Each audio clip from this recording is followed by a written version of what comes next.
하기로 했습니다. 오늘과 내일은 전국에 가끔 구름이 많이 끼겠습니다. 또 큰 일교차로 인해 내일 아침 내륙 지역에는 짙은 안개가 낄 것으로 전망됩니다. 서울의 현재 기온은 22.5도입니다.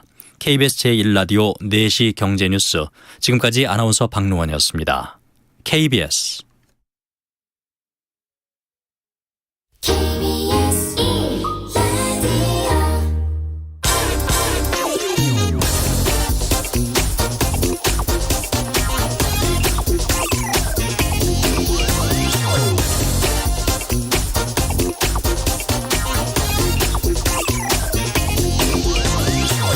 네, 안녕하십니까. 홍사원의 경제쇼. 저는 경제와 정의를 다잡는 홍반장 KBS 기자 홍사원입니다.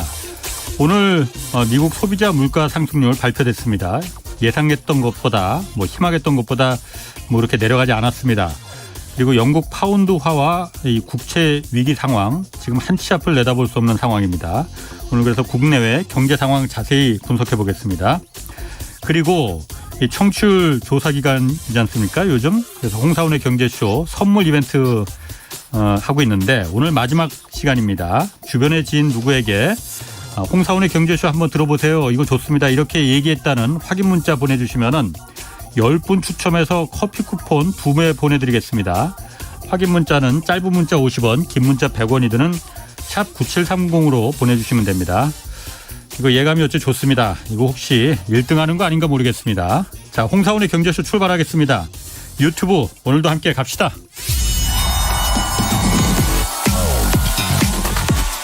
대한민국 경제 오디션 메가 경제스타 K.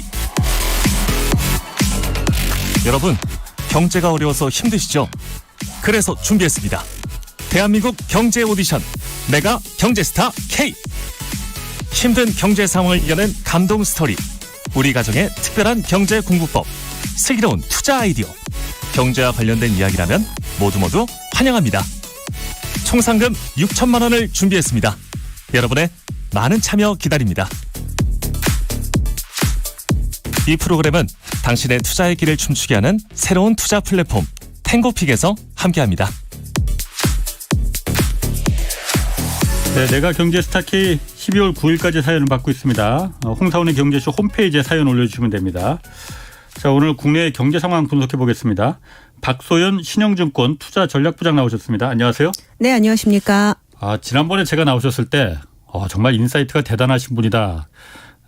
빨리 좀 다시 한번 좀 초청하고 싶었는데 왜 이렇게 늦게 나오셨어요? 좀 자주 좀 나오시지. 네, 다시 불러주셔서 감사합니다. 자, 웃으면서 시작했는데 좋지 않습니다. 일단 미국 소비자 물가 상승률 발표됐잖아요. 8.2%. 어떻게 보셨습니까? 네, 사실 헤드라인 물가는 지난달보다 조금 떨어지긴 했는데 네. 내용상 좋지 않았던 게 네. 에너지와 그리고 이제 식료품 이런 것들은 이제 변동성이 큰 물가라고 얘기해서 요거를 빼고 코어라고 해서 핵심 물가 지표라는 게 있습니다. 근원 물가. 맞습니다. 근원 물가라고 하는데 이 근원 CPI는 지금 40년 내 최고치를 오히려 더 경신을 해서 기록을 했거든요. 지난달보다 더 올라갔어요, 이거는? 더 올라갔죠. 그럼 에너지나 식량 이거 때문에 지금 인플레가 있는 게 아니네, 그러면은. 네, 그래서 어제 밤 9시 반에 발표됐는데 아마 애널리스트들이라면 다 그 시간에 이제 물가 발표되는 거를 다 기다리고 있다가 봤을 거예요. 근데 저도 딱 나와서 보니까 일단 유가랑 가스 가격은 약간 밀렸기 때문에 일단 요거는 떨어졌네라고 했는데 굉장히 경직성이 높은 항목들이 있더라고요. 첫 번째가 일단 헬스케어 비용이라든가 그리고 이제 교통비, 그다음에 이제 쉘터라고 해서 보통 요거를 우리나라로 반환하면은 이제 전세가라고 얘기하거든요. 이제 임대료나 이런 항목들은 사실 이게 경기가 안 좋다고 해서 크게 떨어지거나 그러지 못하거든요. 근데 이제 이런 항목들이 굉장히 탄탄하게 올라가고 있어서 경기 안 좋으면 보통은 수요가 안 좋으니까 물가가 떨어지는데 이번에 이제 왜 안 떨어지냐 많이 궁금해 하시잖아요. 근데 이제 생각보다 이런 항목들이 꽤 탄탄하게 버티고 있다 보니까 내년에도 물가가 아주 시원스럽게 떨어지기는 어렵다라는 게 지금 전반적인 견해입니다. 그럼 지금 인플레가 지금 정점에 달할 것이다라는 게 벌써 한 두세 달 전부터 계속 나오는데 정점이 아직 안 달한 거예요, 그러면은? 정점에 달했다라는 것보다는 떨어지는데 얼마나 떨어지느냐가 훨씬 중요할 것 같아요. 예. 예를 들면 지금 실제로 그냥 물가 지표는 미국 같은 경우는 약간 고점은 찍었거든요. 예. 근데 지금 9에서 8까지 떨어졌는데 8에서 7에서 6 정도까지 떨어지는 물가 상승이냐 아니면 정말 예전에 기록했던 물가는 기억하시겠지만 2에서 3% 정도 오르는 물가거든요. 그러면 우리들이 안심할 수 있으려면 2, 3%대 물가로 돌아서야 휴 이제 안심이다. 이제는 물가 걱정 안 해도 된다. 이럴 텐데 지금 사실 나오는 지표들을 보면 이거 떨어져 봤자 6% 정도 전후로밖에는 안 떨어지는 거 아니야? 이렇게 생각이 드는 거죠. 그러다 보니까 지금 사실 뭐 금리 정책 말씀을 드려야 되겠지만 이렇게까지 금리 올리면 도대체 이제 서민들은 어떻게 먹고 살라는 거냐 굉장히 좀 고통스러운 상황인데 그럼에도 불구하고 금리를 안 올리면 안 되는 상황으로 지금 가고 있다라고 정책 당국들은 판단을 하고 있는 거죠. 그래서 이게 이제 오도 가도 못하는 상황인데 지금은 사실은 허리띠를 졸라매고 물가를 잡는데 총력을 기울여야 되는 상황으로 아마 미국은 판단하고 있는 것 같습니다. 아니 미국이 지금 우리나라도 그래서 지금 뱁새가 황새 따라가고 있지만은 미국이 자이언트 스텝이니 뭐해서 껑충껑충 막 올리고 있잖아요. 그런데도 물가가 조금 떨어졌다고 하지만은 제가 봤을 땐 떨어진 게 아니고 오히려 올라간 것 같아요. 왜냐면은 뭐 6월, 7월 이때까지만 해도 러시아 전쟁 뭐 우크라이나 전쟁 이것 때문에 석유값 때문에 지금 원유가가 올라서는 걸 우리가 어떻게 하느냐. 그 핑계를 댔지만은 지금 원유값은 떨어지고 있잖아요. 맞습니다. 그거 빼고 아까 말씀하신 그런 물가는 오히려 지금 지난달보다 올라갔잖아요. 정점이 아니고 다시 올라가고 있는 거 아닌가 물가가. 이러면 이게 그야말로 사람들이 심리가 물가라는 거 이제 떨어지긴 틀렸네. 인플레이션은 이제 우리가 항상 달고 살아야 되는 거야. 기대 인플레이션이라는 게 고착화될까 봐 지금 고질병이 될까 봐 겁내하는 거거든요. 그런 상황이 되는 거 아니에요? 그래서 저는 정책 당국이 지금쯤에는 선택을 한번 해야 되는 게 아닌가라는 생각을 합니다. 어제는 제가 파이낸셜 타임즈 아침마다 이제 오면 외신을 읽거든요. 근데 이제 외신을 읽다가 칼럼에 그런 얘기가 있더라고요. 지옥으로 가는 길은 선의로 포장되어 있다. 그래가지고 이 내용이 이제 무슨 내용인가 한번 읽어봤더니 지금 사실 정책 당국들 특히 이제 연준은 좋은 의도로 금리를 올리고 있는 거죠.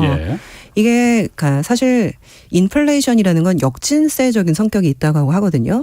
이 역진세라는 거는 이제 누진세의 반대말인데 보통 누진세는 전기 많이 쓰는 사람이 돈 더 내는 게 맞는 거고 더 많이 버는 사람이 세금도 많이 내는 게 맞는 거고 근데 역진세는 어려운 사람이 세금을 더 많이 내는 거거든요. 그러네요. 그렇죠. 근데 인플레이션은 이게 이제 뭐 음식료 가격 올라도 이게 이제 뭐 부자라고 삼시세끼를 5개 먹는 거 아닌데 그러면 저소득층이 더 타격을 받기 때문에 작년부터 파월 의장 그리고 이제 미국은 우리가 가난한 사람들을 위해 물가를 반드시 잡아야 된다. 이런 사실 캐치프레이즈를 걸고 하고 있거든요. 근데 이제 안타깝게도 그런 선의가 지금 이 경기 침체를 수출하는 지경까지 예를 들면 사실 미국이 이런 식으로 폭력적으로 금리를 올리면 다른 나라들은 어쩔 수 없이 따라갈 수밖에 없고요. 근데 미국이야 지금 사실 상황이 원유도 나고 오렌지 주스도 나고 뭐 내지는 곡창지대까지 있으니까 살만한데 다른 나라들은 사실 이런 금리 인상 속도를 따라가지 못하는 국가들이 꽤 있거든요. 그렇게 되면 분명히 어느 국가는 넘어지는데 미국이 너무 이기적인 거 아니냐 이런 비판까지 나오면서 며칠 전에는 이제 EU의 어떤 좀 분과 위원장이신 분이 있더라고요.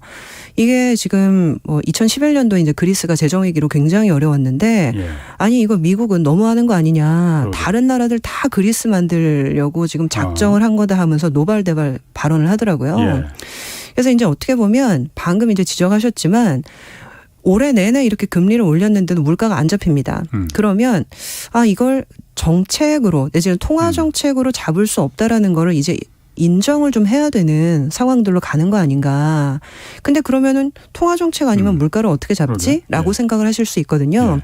근데 기본적으로 인플레이션은 항상 내 눈앞에 충분한 물자가 없어서 발생을 하는 현상입니다. 결과적으로는 모든 물건이 넘칠 정도로 많이 남아돌면 결국 인플레이션이라는 게 없는 건데 어떻게 보면 원유, 가스, 에너지 그리고 이제 뭐 곡물 뭐 이런 부분들 예. 그리고 이제 요거는 이제 에너지원에 대한 부분이지만은 예. 뭐 이제 상품도 그렇고요. 예. 그리고 이제 모든 사실 원자재도 마찬가지인데 예. 결국에는 자급자족할 수 있도록 생산을 늘리고 그리고 이제 공장도 어떻게 보면 해외에 있는 것보다는 내 나라 내 땅에 공장 짓고 투자를 할 수밖에 없는 거거든요. 생산을 많이 늘려서 인플레를 잡는 게 좀 더 구조적인 방법인데 예. 당장 급하니까 미국 같은 경우는 11월에 중간 선거가 있어서 지금 당장 성과를 내야 되다 보니까 허겁지겁 금리를 올린 거죠. 예. 그래서 이제 처음 말씀드렸던 대로 돌아가면 지금 현재 물가가 쉽게 잡히지 못할 거라는 걸 인정을 하고 통화 정책보다는 다른 수단을 좀 써야 되는 상황이 온 거 아닌가. 그래서 어떻게 보면 정책적 선택의 좀 기로에 서 있는 게 아닌가 생각을 하고 있습니다. 다른 정책적 수단이라는 게 제가 잘 와닿지가 않는데 금리를 올리는 거 말고 통화적인 수단 말고 좀 구체적으로 그러니까 어떻게 아까 말씀하신 대로 물건을 많이 생산할 수 있는 거. 뭐. 예를 들면 사실 미국이 사실 그 전략으로 가고 있는데요. 예. 그 예전에 나왔을 때 제가 이제 IRA 인플레이션 감축법에 대해서 말씀드린 적이 있었는데 사실 이 인플레이션 감축법이 미국에서 생산하는 기업들에게 세제 혜택을 주겠다라는 거거든요. 예. 그러니까 어떻게 보면 내 나라 내 땅에 투자하는 기업들에게 세제 혜택을 줘서 이게 어떻게 보면 좀 이게 영토 내에서 생산량을 늘리는 정책이거든요. 예. 그리고 이제 최근에 미국에서 또 추진하고 있는 게 칩4라고 해가지고 이제 중국은 장비를 안 주겠지만은 미국 내에서 반도체 생산하면 이것도 우리가 도와주겠다. 예. 이런 또 정책적 혜택을 주는 거죠. 예. 그래서 아마도 이제 미국이 선제적으로 이런 정책을 치고 나가고 있는데 다른 국가들도 예. 앞으로는 결국 인플레이션 잡기 위해서 이 기업 투자에 대한 어떤 세제 혜택이라든지 예. 아니면 이제 세제 혜택까지는 아니더라도 비조세적인 방법으로 규제를 풀어서 이러한 어떤 생산을 좀 부스팅 시키는 방법이 있을 수 있거든요. 그래서 이제 내년도에는 저는 통화 정책보다는 이런 방법으로 물가를 잡겠다라는 목소리들이 굉장히 많이 늘어나지 않을까. 그러지 않고서는 지금 시스템이 견디기 어려운 지경까지 왔다라고 저는 보고 있거든요. 그런 정책적 그 방법을 이제 고려해야 된다. 그러면은 미국이야 그렇게 해서 미국이야 시장이 크니까 미국으로 다 끌어들여서 한국도 미국 땅에 와서 그 생산해라. 대만도 미국 땅에 와서 생산하라 하면은 미국 물가가 잡힐지 몰라도 다른 나라들은 어떻게 합니까? 뭐 먹고 삽니까 그러면? 그래서 사실 어느 정도는 지금 미국에서 이제 원하는 부분들을 맞춰줄 수밖에 없겠지만 예. 왜냐하면 미국 시장이 굉장히 크고 그쪽에 이제 팔아야 되는 물건들은 예. 뭐 미국 땅에서 생산을 해야 되겠지만 근데 어떻게 보면 좀 뭐 동남아시아나 내지는 유럽이나 다른 시장에 대한 어떤 생산 기지는 예. 좀 더 다변화할 필요가 있는 거죠. 그래서 이제 앞으로는 좀 해외에 나갔었던 생산 기지를 예. 국내로 끌고 들어오는 정책들을 좀 할 필요가 저는 있을 것 같고요. 예. 그리고 이제 중국 같은 경우가 지금 이제 미중 무역 분쟁 때문에 굉장히 이제 무역적으로 좀 기여도가 계속 떨어지고 있는 상황인데 예. 뭐 중국 이외 시장들을 좀 이제 개척을 하고 그리고 이제 중국에 있던 공장들을 다른 지역으로 다변화한다든지 예. 이런 식으로 해서 좀 이 생산 비용에 대한 압박을 분산할 필요는 있겠다. 그런 생각은 하고 있습니다. 박 부장님 나오셨으니까 제가 얼마 전에 그 누구랑 점심 먹으면서 뭐 음모론일 수도 있어요. 흥미로운 얘기가 하는데 요즘 환율 때문에 난리잖아요. 강달러, 킹달러 뭐 그러잖아요. 미국이 의도했든 의도하지 않았든 이렇게 달러가 유일하게 전 세계 화폐의 가치를 다 떨어뜨리고 달러만 가치가 올라가다 보니까 너도나도 모든 나라들이 다 달러에 목매고 있잖아요. 맞습니다. 역시 달러 없으면 큰일 나네. 이게 미국이 의도했던 거 아니냐 혹시. 왜냐하면 달러가 그동안 그 위세가 많이 조금씩 약해졌잖아요. 미국은 사실 달러가 전 세계 많이 기축통화로 먹고 사는 나라잖아요. 약하다 보니까 이번에 이참에 한번 강달러를 달러 없으면 당신들 큰일 나. 그러니까 달러들 잔뜩 비축해놔야 돼. 이거 의도한 거 아닌가. 아, 저는 그렇게까지는 보고 있지는 않은데요. 예. 한 반 정도는 사실 저는 맞는 얘기라고 생각을 합니다. 왜냐하면 사실 각 통화라는 거는 그 나라 국민들의 구매력이거든요. 예. 결국 이 통화를 가지고 남의 나라 물건을 사가지고 올 수 있는 거기 때문에 근데 지금같이 인플레이션이 뭐 들불처럼 예. 확산되는 시기에는 내가 쓰는 통화가 강하면 결국엔 싸게 사올 수가 있습니다. 다른 나라 물건을. 그렇죠. 그렇기 그렇지. 때문에 미국은 인플레이션이 쉽게 잡히기 어려운 상황이라고 하면 네. 달러를 강하게 만들어서 미국인들의 구매력을 높여주는 정책을 쓸 수밖에 없는 거거든요. 예. 그래서 이제 어떻게 보면 70년대 내지는 80년대 이후로 약달러가 굉장히 추세적으로 진행이 됐었는데 예. 정말 오랜만에 미국이 이제 네. 강달러가 필요한 시기로 들어가고 있는 거죠. 그래서 어떻게 보면 좀 내년에 아니 올해 이렇게 금리 많이 올렸으면 내년에는 좀 내려주지 않을까라는 전망도 조금씩은 나오고 있고 예. 그리고 경기가 안 좋은데 이제 금리 내려야 되겠지 그런 얘기들도 많이 하시거든요. 예. 그래서 저는 이번에는 좀 어려울 것 같다. 왜냐하면 지금 경기가 문제가 아니라 사실 인플레이션이 훨씬 더 문제인 그렇지. 거잖아요. 예. 근데 인플레이션을 잡기 위해서는 이게 구매력을 높이는 것밖에는 또 방법이 없을 수밖에 없기 때문에 미국 입장에서는 강달러를 포기하기가 아주 어려울 것 같습니다. 예. 그래서 이걸 생각하면 우리나라도 지금 뭐 환율이 며칠 전보다는 조금 안정이 되긴 했지만은 예전에 우리가 경험했었던 작년 말 환율이 제가 조회해 보니까 1,188원이었더라고요. 그 정도 됐죠. 네. 근데 이제 그 레벨로 다시 돌아가기가 굉장히 어려워진 게 아닌가 생각을 좀 하고 있고. 그럼 지금 1,400원이 그냥 이른바 뉴노멀이 돼버린 거예요? 뭐 1,400원보다는 좀 내려가겠지만 예를 들면 정말 1,200원대 초반이라든지 네. 그 정도 레벨로 돌아가기는 좀 많이 어려울 수 있다. 결국엔 미국이 지금 강달러를 필요로 하고 있는 상황이기 때문에 예. 그래서 이제 요새는 역통화 전쟁이다. 그런 얘기도 많이 그렇죠. 하시죠. 예, 예. 네. 그러면은 당장 내년이 아니고 내년에 미국의 금리를 뭐 다시 내리니 이 얘기가 아니고 당장 다음 달에 미국 기준금리 또 한 번 인상하잖아요. 맞습니다. 인상하겠지 뭐. 근데 이번엔 좀 지난번에 0.75%포인트까지 그렇게 자이언트 스텝으로 그렇게 껑충 올렸으니 좀 다른 나라도 좀 한국도 좀 살아야 되고 그러니 좀 줄이지 않을까 했는데 이번에 소비자 물가 상승률이 여전히 이런 거 보니까 다음 달에도 어때요? 미국은 그 선물 시장이 굉장히 발달해서 시장 참여자들이 예상하는 어떤 선물 가격을 보면 지금 얼마 정도 올리겠다라는 좀 예상치를 좀 산출해낼 수가 있거든요. 근데 제가 오늘 아침에 와서 확인해 보니까 11월 지금 3일이 FOMC인데요. 그때도 75bp를 또 올린다. 라는 게 거진 98%가 반영이 되어 있고요. 0.75%포인트. 맞습니다. 그리고 12월 중순에 한 번 더 FOMC가 있는데 정말 안타깝게도 그때도 75를 또 올린다고 되어 있더라고요. 확률은 너무하는 거 아닌가? 사실 저희 입장에선 그렇죠. 네. 저도 사실 이게 같이 좀 살아야지. 근데 이제 미국이 이렇게 이기적으로 나올 수밖에 없는 상황이 이제 국내적으로 11월 8일이죠. 중간 선거가 있지 않습니까? 근데 이제 대통령 지지율이 높으면 괜찮은데 지금 바이든 대통령의 지지율이 연초부터 계속 떨어지고 있고 그러다 보니까 인플레이션을 잡기 위해서 우리가 얼마나 노력하고 있는지를 쇼잉하지 않으면 지지율이 하락하는 것들을 막기가 아주 어렵다. 그런 생각을 내부적으로 하고 있는 거죠. 그래서 어떻게 보면 아마 중앙은행이라는 것들은 상당히 독립적으로 움직이는 주체들이라고 생각은 하는데 작년에 사실 파월 의장은 원죄가 있거든요. 트랜지토리라고 해가지고 인플레이션 일시적이다라고 했다가 아주 급격하게 방향을 바꾼 전례가 있기 때문에 올해는 사실 행정부의 압력도 있을 거고 그리고 내부적으로도 빨리 올리지 않으면 우리가 과오를 씻기 어렵다라는 어떤 원죄론도 있을 거고 그래서 아마도 11월에도 75bp 12월에도 75bp 그리고 지금 내년 1월에는 아마 25bp로 돌아간다라는 게 지금 선물시장 예상이더라고요. 근데 안타깝게도 그렇게 되면 1월에 최종 기준금리가 4.75가 되는 거고요. 미국이. 그리고 3월에 한 번 더 올릴 수 있다는 반반인 것 같습니다. 근데 그렇게 되면 미국 기준금리가 정확하게 5%를 찍게 되는 거죠.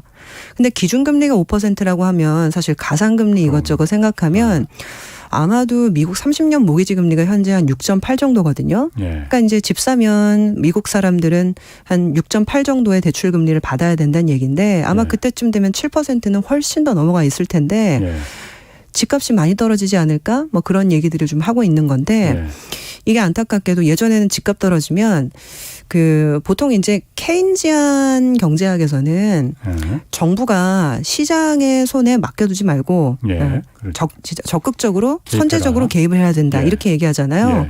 그래서 이제 어느덧 한 십몇 년 동안 우리는 그런 정책들에 많이 젖어 있어서 경기가 안 좋으면 당연히 선제적으로 금리 내려줘야지. 예. 경기가 안 좋으면 당연히 선제적으로 정책해줘야지라고 생각했는데 이번에는 오히려 미국 정책 당국은 집값이 좀 빠져주기를 바랄 수도 있을 것 같아요. 아까 말씀드렸던 것처럼 이 CPI의 구성 항목 중에 소비자 물가 상승률. 그렇죠. 예, 소비자 물가 상승률의 항목 중에 예. 주거비가 있다 말씀드렸잖아요. 예. 근데 그 주거비가 지금 안 빠지고 짱짱하게 버티고 있는 게 지금 현재 물가 상승의 또 근본 원인 중에 하나거든요. 예. 그러다 보니까 지금 집값 빠지는 거를 오히려 뒤에서는 사실 웃으면서 박수치고 있을 수도 있다. 그럴 수 있겠네. 그럴 수 네. 있겠네. 그러다 보니까 지금 5% 기준금리 간다라는 예상이 나오는 것도 예. 사실상 오히려 그거를 미국 정부에서는 바라고 있는 거죠. 미국이 기준금리가 5%로 가면 나머지 나라는 다 죽으라는 얘기 죽지는 않으려나? 지금 그래서 네. 지금까지 한 상반기까지는 따라가다가 각국에서 이제 볼멘 소리들이 많이 나오더라고요. 아까도 이제 유럽에서 뭐 이제 불만들이 나오고 있다 말씀을 드렸는데 사실 우리나라는 어쩔 수 없이 따라가야 되는 상황이기는 한데 이번에 금통위에서 굉장히 좀 재미있는 현상들이 발견이 됐어요. 뭐 재밌다라는 표현이 적절할지 우리나라 모르겠지만 한국은행 금융통화위원회에서. 맞습니다. 네네. 네. 그 12일에 금융통화위원회가 있었는데 네. 보통은 지금 금통위원이 전체 7명입니다. 예. 근데 7명 중에서 만장일치로 결정되는 경우도 있고요. 그렇죠. 1명 정도 소수 의견이 나오는 경우가 있는데 이번에는 2명 소수 의견이 나왔고 예. 2명은 이제 25bp만 올리자라고 하셨던 거죠. 0.5%포인트는 너무 높다. 그러니까 0.25만 가자 이번에. 그렇죠. 그래서 이 얘기는 사실 이제는 무리다라는 의견이 한국은행 내에서도 좀 나오고 있는 게 아닌가 싶고 예. 그 이유는 당연히 일단 금융 안정이 훨씬 중요하다. 그러니까 인플레이션 잡는 것도 중요한데 시스템 리스크로 이게 비화가 돼버리면 이거는 소탐대실할 수 있는 부분이거든요. 사실 이게 우리나라는 지금 열심히 따라가고 있는데 바로 옆 나라 일본 같은 경우는 사실 지금 보시면 금리 하나도 안 올렸거든요. 예. 근데 이제 금리 하나도 안 올렸다 보니까 지금 엔화가 145엔까지 엄청난 약세로 가고 있는데 147엔까지도 갔더라고요. 오늘. 맞습니다. 근데 이제 어떻게 보면 정책적인 선택이긴 해요. 네. 환율이 약세로 가는 거를 그러니까 자국 통화가 약세로 가는 거를 선택을 할 거냐 예. 아니면 자국 통화 약세를 좀 막기 위해서 금리를 따라 올릴 거냐 예. 이런 부분들이 있는데 사실 이창용 하는 총재께서도 여러 번 말씀하셨지만 우리는 이제 채무국이 아니라 채권국이 됐기 때문에 금융 안정이 굉장히 이제 확보가 된 상황이거든요. 그렇다고 한다면 미국 올린다라고 해서 무작정 따라가는 레벨은 이제는 아니지 않을까 그런 생각을 내부적으로 하고 있는 것 같습니다. 그러면 한국은행도 지금 다음 달에 한 번 더 기준금리 결정하잖아요. 맞습니다. 이번에 0.5 올렸고 네네. 다음 달에 오늘 신문들 보니까는 미국 보니까는 이거 다음 달에 원래 0.25 정도만 올리려고 했는데 안 되는 거 아니야? 이런 전망들 분석들이 많던데. 근데 요번에 금융통화위원회에서 말씀하시는 걸 보니까 그 금통위원들의 컨센서스 그러니까 대체적인 어떤 의견이 최종 기준금리는 3.5 정도다라는 정도로 말씀을 하셨더라고요. 예. 근데 요번에 이제 기준금리 올려서 3%가 됐기 때문에 25bp 기준으로 보면 한 2번 정도 올리는 게 남은 거죠. 예. 근데 이제 요 정도면 사실은 미국은 지금 한꺼번에 껑충껑충 75를 올리고 있기 때문에 사실 우리나라는 이제부터는 스텝을 미국보다는 조금 느리게 갈 수밖에 없을 것 같습니다. 그렇군요. 아까 그 금융 안정이 중요하다고 말씀하셨잖아요. 채권 사실 보니까 얼마 전에는 우리나라 국채 이제 뭐 그 국채 금리 발작이라고까지 뭐 할 정도로 국채 금리가 굉장히 올라갔잖아요. 국채 금리가 올라간다는 국채 가격이 굉장히 막 뚝뚝 폭락한다는 거잖아요. 영국이 그랬듯이. 맞습니다. 우리나라도 그랬었잖아요. 지금도 국채 금리 또 국채는 뭐 그렇다대로 회사채 이런 거는 굉장히 그 금리가 올라가 갖고 기업들이 자금 조달하는데 이거 채권 발행해서 많이 회사채 발행해서 많이 해야 되는데 그 길이 막혔다 지금 이런 얘기 많이 하거든요. 이게 정말 중요한 거잖아요. 주식시장 떨어지는 것보다 채권 가격이 떨어지는 게 이게 더 중요한 거 아니에요? 네, 뭐 정확하게 지적을 하셨습니다.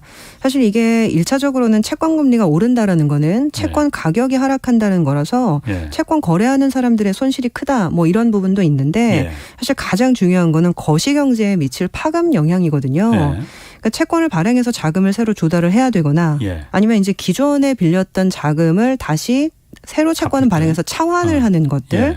이게 이제 안 되면 이게 이자 부담이 사실은 굉장히 높아지는 부분도 있지만 예. 새로 자금 조달이 안 되면 갑자기 이제 뭐 과거에 있었던 것처럼 흑자 도산하는 케이스가 나타날 수도 있는 거거든요. IMF 때 그렇게 자금 조달이 회사채 발행이 안 돼서 흑자 기업들도 다 부도났어요. 네, 네. 그래서 최근에는 이 채권을 좀 높은 금리에 새로 발행을 하겠다라고 해도 사겠다는 사람이 없어가지고 몇 개 이제 미매각이 나는 경우들도 꽤 있었거든요.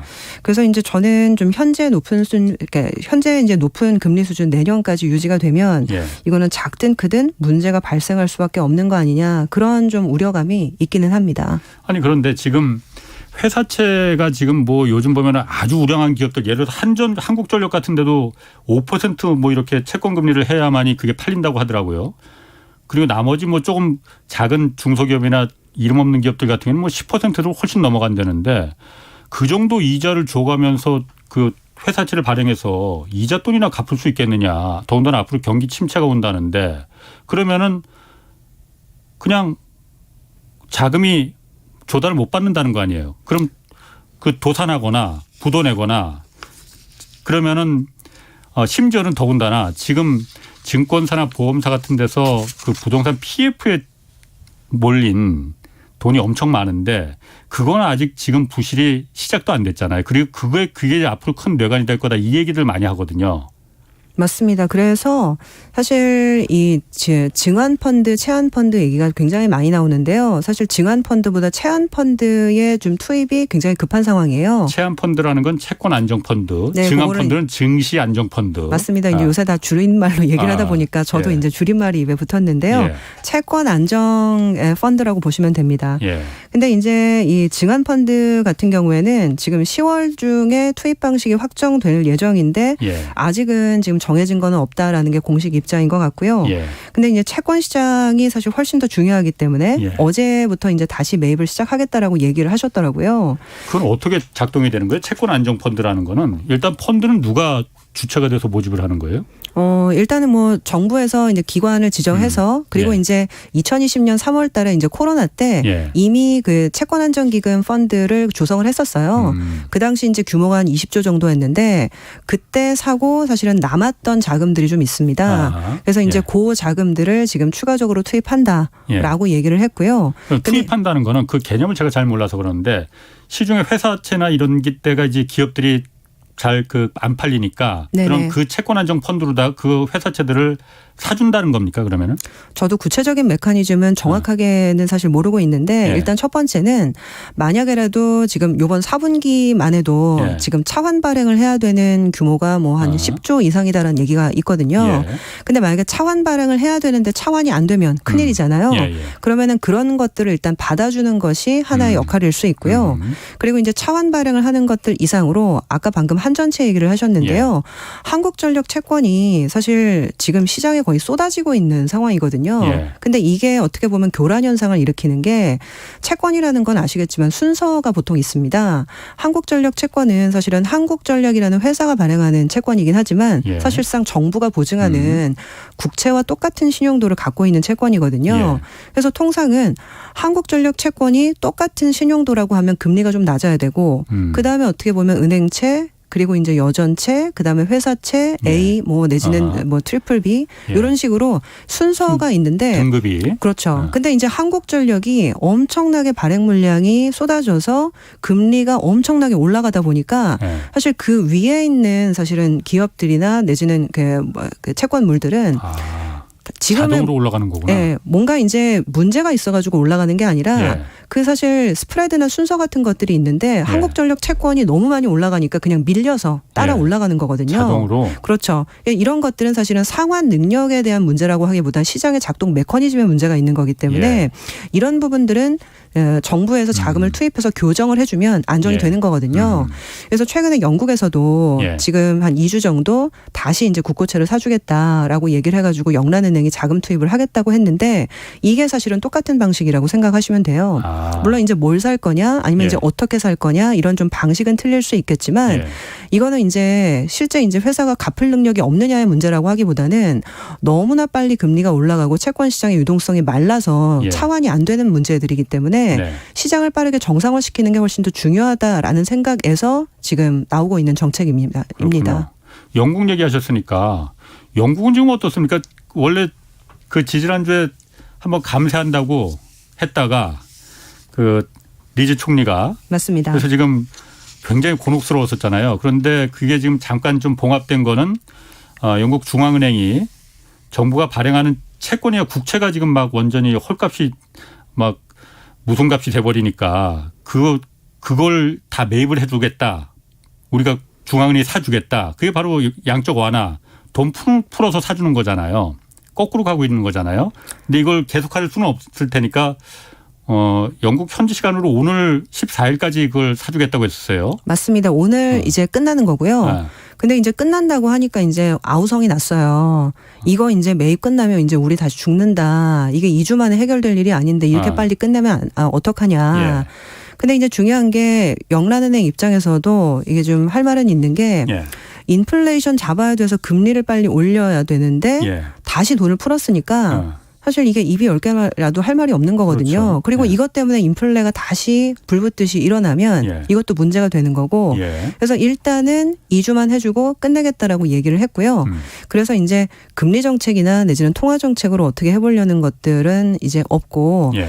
그 10월 31일 날 지금 재무장관이 새로운 재정 계획을 발표하겠다 이렇게 얘기했어요. 예. 이게 배경 설명이 좀 필요한데 상황이 이렇게까지 커진 이유가 뭐냐면 영국이 원래 북해 유전이 있기 때문에 예. 에너지가 나는 나라거든요. 그렇죠. 근데 그럼에도 불구하고 나는 것보다 소비를 더 많이 해서 실제로는 순수입을 하고 있었어요. 예. 근데 이제 갑자기 파운드화가 이제 굉장히 약세로 가다 보니까 에너지 보조금을 줘야 되는 상황이 돼가지고 돈이 많이 필요해진 거죠. 예. 그래서 이제 에너지 보조금 주겠다. 그리고 우리 국민들이 어려우니까 트루스 총리가 이제 집권한 지 얼마 안 돼가지고 세금도 깎아주겠다. 소비세 깎겠다. 법인세 안 올리겠다. 그랬더니 시장에서는 박수를 친 게 아니라 그러면 그 돈이 어디서 나지? 이렇게 질문한 거예요. 그래서 가만 생각해 보니까 결국에는 국채를 많이 찍어서 줄 수밖에 없다라는 결론에 도달해서 국채 물량이 많이 늘어나니까 이제 금리는 급등을 하게 되는 거죠. 주식 가격이 폭락하니까. 그렇죠. 그래서 이제 요거를 이제 수습하기 위해서 우리가 소비세 중에서 예. 이 구간이 40% 구간이 있고 45% 구간이 있더라고요. 영국은. 근데 그 45% 구간은 우리가 없애겠다라고 얘기를 했다가 안 없애겠다 얘기를 했어요. 그건 처리를 했죠. 네. 근데 이제 요거 정도 처리한 거로는 이게 이제 재정 부담이 여전히 있다라고 생각을 하는 거예요. 예. 그래서 아마도 지금 구체적인 계획이 나온 건 아닌데 10월 31일 날 재무장관이 아마 법인세도 그냥 다시 올리겠다라고 얘기하지 않을까. 그리고 에너지 보조금이나 이런 것들도 일회성으로 나오는 거지 예. 내년에는 안 할 거다. 뭐 이런 식으로 얘기한다든지 그런 재정 계획이 나오면 그때는 조금 안심하겠죠. 왜냐하면 채권을 많이 발행할 필요가 없겠구나. 국채를 발행하지 않을 테니까. 그렇죠. 그래서 지금은 사실 이게 굉장히 아이러니하게도요. 예. 아까 이제 말씀을 드렸던 것처럼 정부가 뭐를 하겠다고 하면 예를 들면 정부가 이제 어려우니까 도와주겠다고 하면은 지금 난리가 나는 상황이거든요. 예를 들면 어려우니까 금리를 내려줄게. 인플레 올라가고 내지는 그러면 또 금리 올라가고 예. 재정을 풀어줄게 하면은 그러면 국채 많이 찍어야 되겠네. 그러면서 또 금리 올라가고 인플레 올라가고. 예. 그래서 예전에는 정부가 나서면 뭐든지 다 되는 것처럼 생각을 했는데 예. 이제 이 인플레이션이라는 환경에서는 정부가 손발이 묶여버린 상황이 된 겁니다.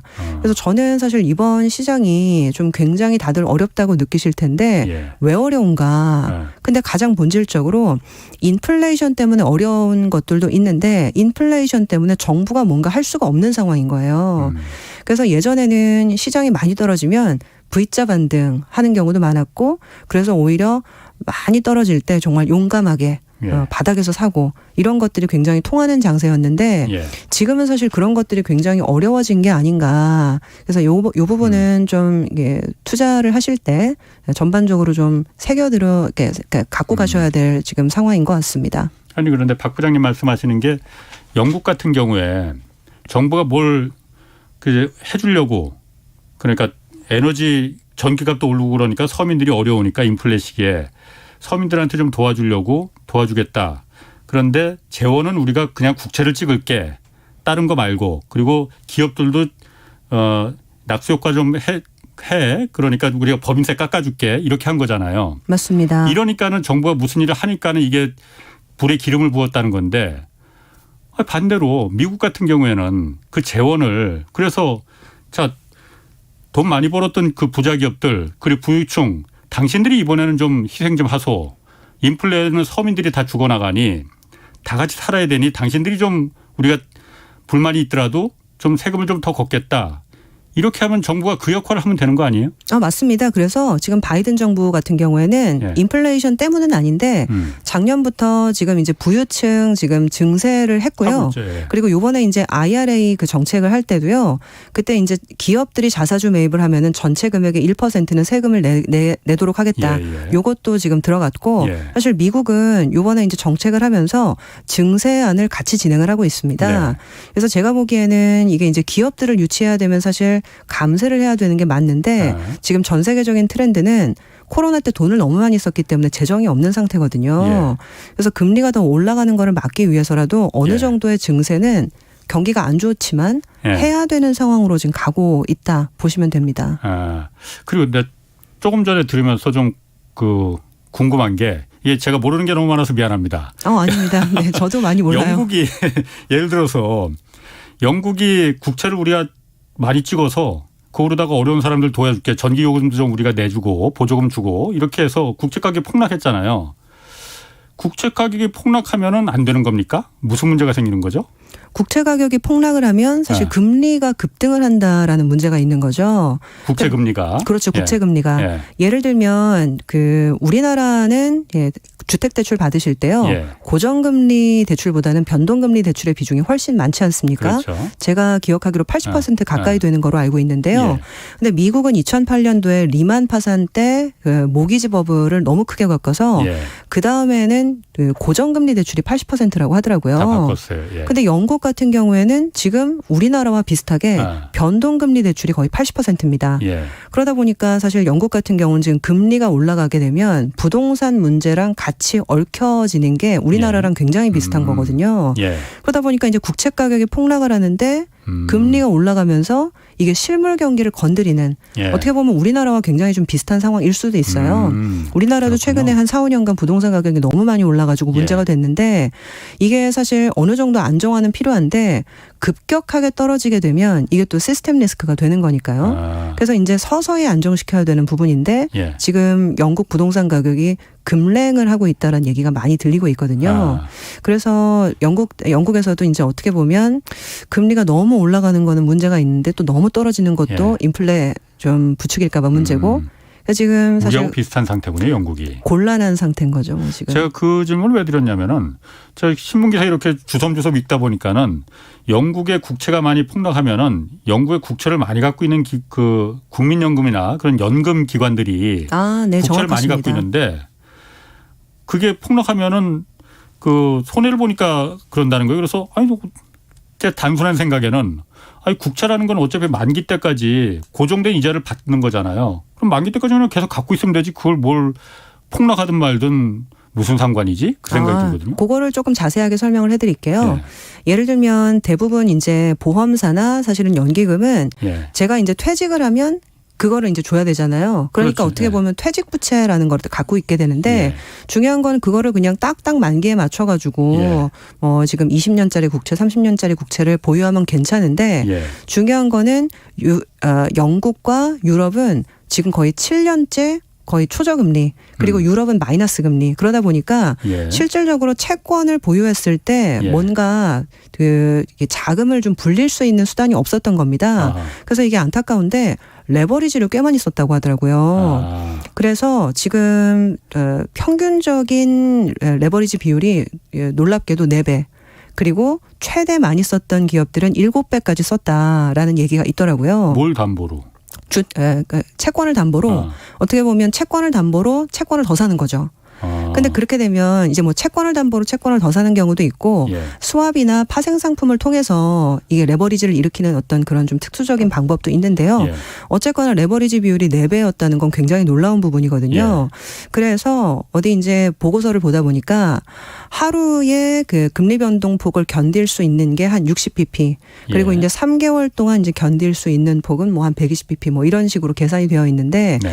하루 만에 최근 영국 같은 경우는 거의 한 5, 60bp가 뛰어버리니까 그 레버리지를 견디지 못해서 담보 부족 사태가 일어나는 거죠. 어떻게 보면 주식도 그러네. 신용이나 이런 것들을 쓰시게 되면 갑자기 이제 급등락이 있게 되면 예. 이게 담보 부족 때문에 눈물을 머금고 팔아야 되는 상황들이 있는데 영국에서 사실은 연금 펀드가 그런 상황이 있었던 겁니다. 아 그러니까 그 담보로다가 국채 같은 걸 맡기고서는 레버리지를 일으킨 거예요. 그러면은?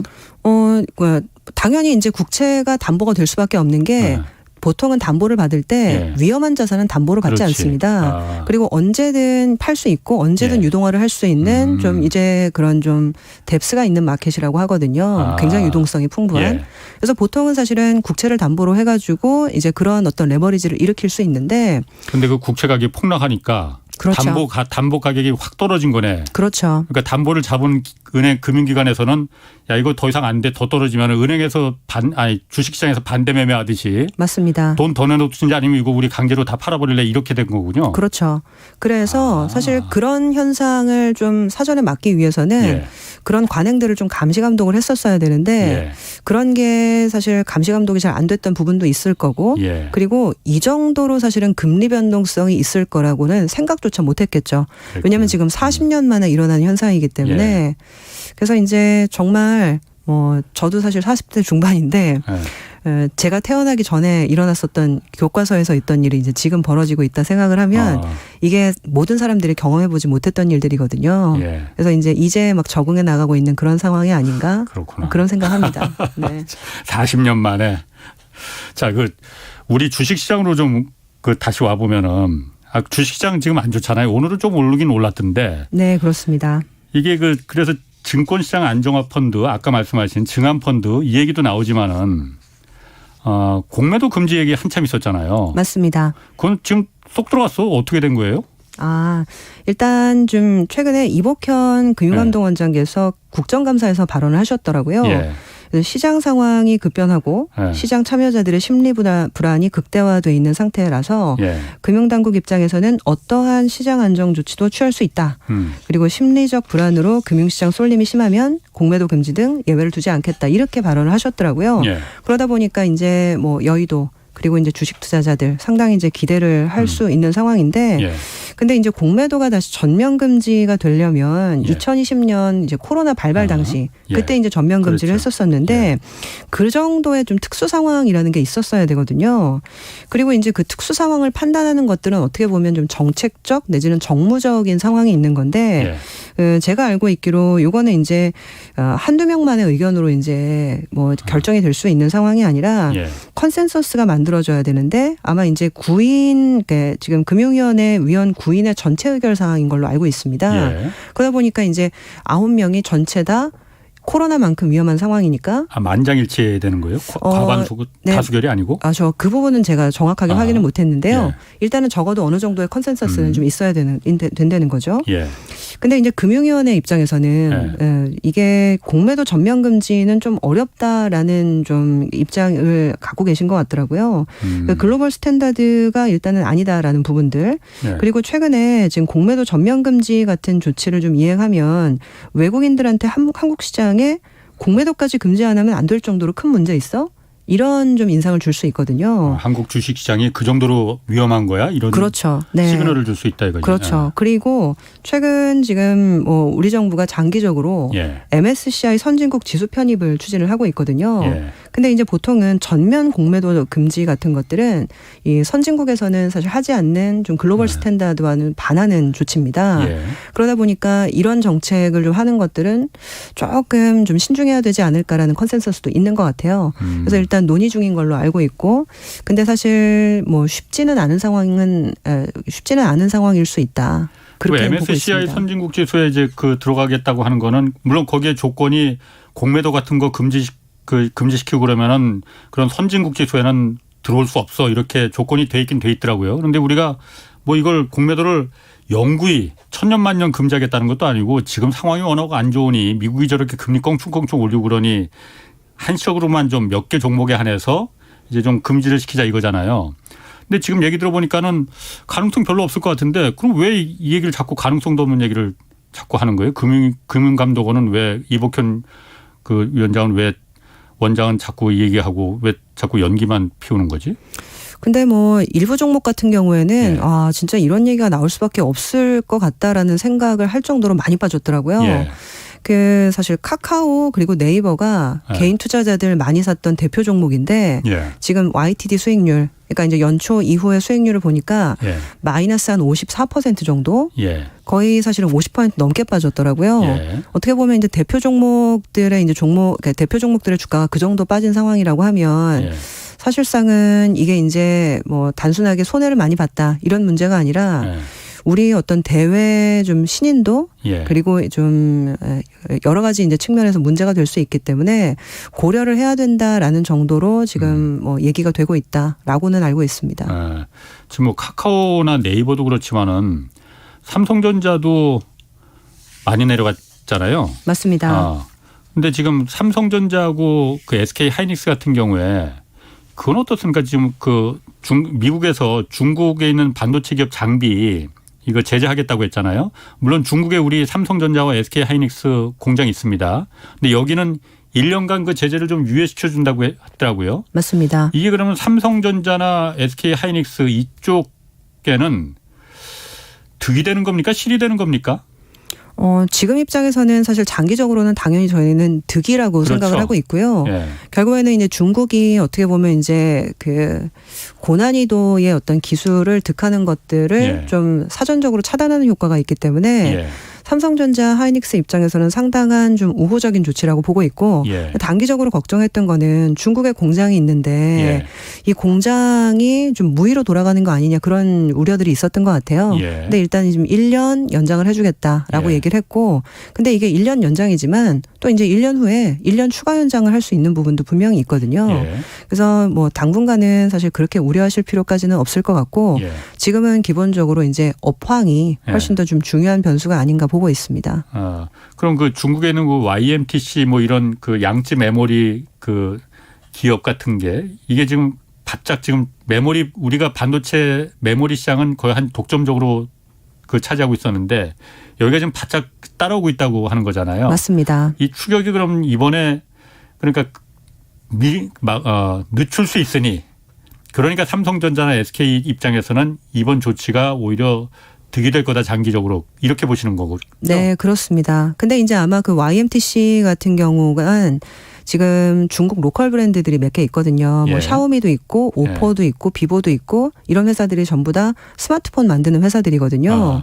근데 이제 중국인들이 쓰는 스마트폰에는 어떻게 예. 보면 삼성전자 하이닉스의 뭐 낸드가 아니라 YMTC 거를 탑재할 수가 있기 때문에 예. 아마 내수용으로만 아마 쓰이게 될 가능성이 굉장히 높고 예. 예전에는 이제 뭐 애플이나 이런 데도 들어가는 게 아니냐라는 기대감이 상당히 많았는데 예. 지금 사실 상황에서는 중국 거 부품을 쓰는 그러니까 중국 거 부품을 썼는데 예. 이걸 미국 시장에 팔 수 있을까? 그런 게 굉장히 좀 우려스러운 상황이잖아요. 예. 그래서 제가 보기에는 중장기적으로는 이게 삼성전자 하이닉스한테는 상당히 좋은 이슈가 될 거다라는 예. 기대감을 갖고 있습니다. 그럼 삼성전자나 SK 하이닉스 같은 경우에는 곧 그럼 지금 이렇게 너무 낙담하지 않아도 되는 거예요? 근데 지금은 사실 그런 이슈보다는 예. 정말 수요가 언제 살아날까에 대한 우려가 있는 것 같아요. 예. 아시겠지만 이제 삼성전자는 1년에 영업이익만 뭐 40조, 50조 이렇게 벌어들이는 회사인데 이 중 3분의 2가 현재 반도체에서 나오고 있습니다. 예. 근데 이제 뭐 이 코로나가 끝나면서 비대면 수요가 싹 없어지다 보니까 이제 그 부분 때문에 수요가 떨어지면서 반도체 가격이 떨어졌고 예. 그리고 뭐 인플레이션 때문에 사람들 지갑이 얇아지니까 예. 기존에 살려고 했던 스마트폰이나 이런 것들 더 안 사고 예. 그래서 이제 업황이 언제 좋아질까라는 뭐 부분들이 이제 걱정스러운데 그래도 약간 좀 변화가 요새 있는 게요. 예.